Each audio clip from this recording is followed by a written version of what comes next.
what has come to light in the last few years is that Churchill, Prime Minister Winston Churchill, he wrote very peevishly in letters to India that he doesn't care if Gandhi dies, or he doesn't care about the Bengal famine and millions of people dying.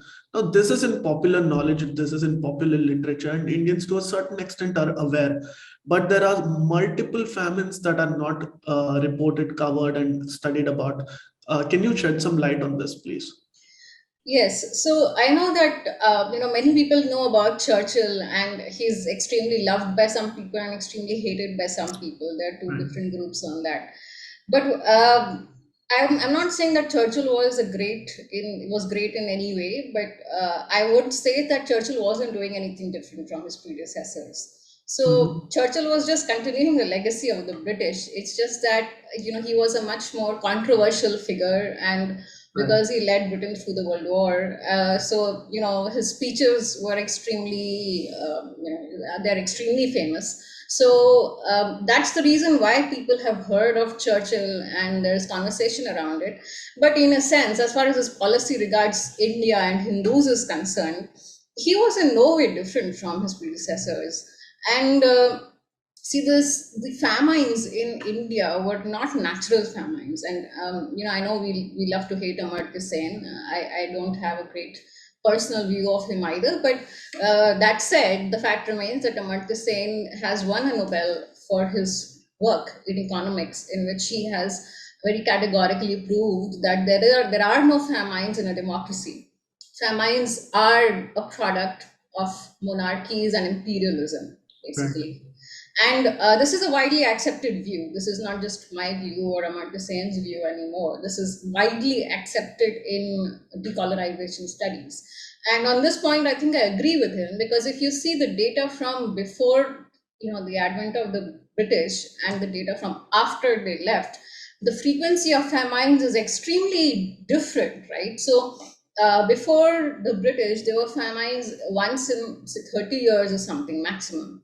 Right. And after the British left, the famines are like very few and far between, and that too extremely local in nature. And the people don't suffer in the same way.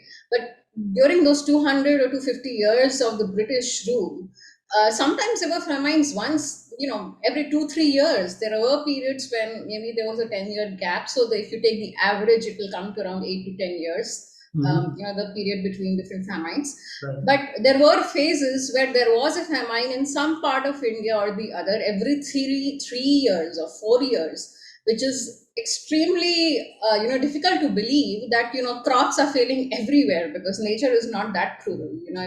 If there's crops failing somewhere, some other crop will succeed, right? That's how balance is sort of maintained in an economy, unless you're heavily reliant on only one crop, which is not the case for India. So these famines were caused because huge quantities of grains were taken out of India to support the British Empire. So the British were engaged in several wars. The World War II was what was the worst. But even before that, the British were regularly invading other countries. They were regularly engaged in wars, and wars have certain economic cost attached to them. And the British were able to absorb all those costs because they had colonies like India to support them, and India was like the golden bird, right? We had so much in terms of riches, but also in terms of food, because even in the First World War, it was not just money which was taken out of India for the war.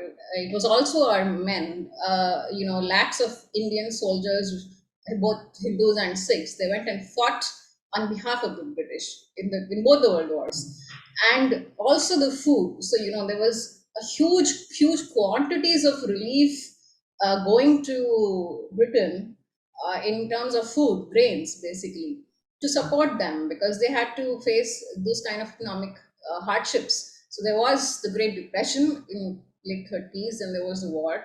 Sorry, before that there was the war, and in the World War, of course, there was huge amount of devastation. And this is still just the 20th century. Even in periods before that, there were continuous famines, and it was for this reason. So, at least for the later years, we have pictures of Hindus starving and dying, and women and children who are lined up in these ration shops waiting for their share of food because there was no food. It was very hard to believe, but there was no food. People were literally just, there are long queues of people just standing and waiting for food. And they could only get maybe one square meal a day. And these were not natural famines. That's what I want to emphasize. And the death toll in many of these famines was like 10 million, 11 million, 1 million, 2 million. So none of these were small by any chance. Right. The last one, the Bengal famine, which was around 42, 43, is the most famous one. But the ones before that, it's just we don't have documentation for them. We don't have pictures of them. And we don't have enough literature because, we were under British rule. So who's going to document it anyway?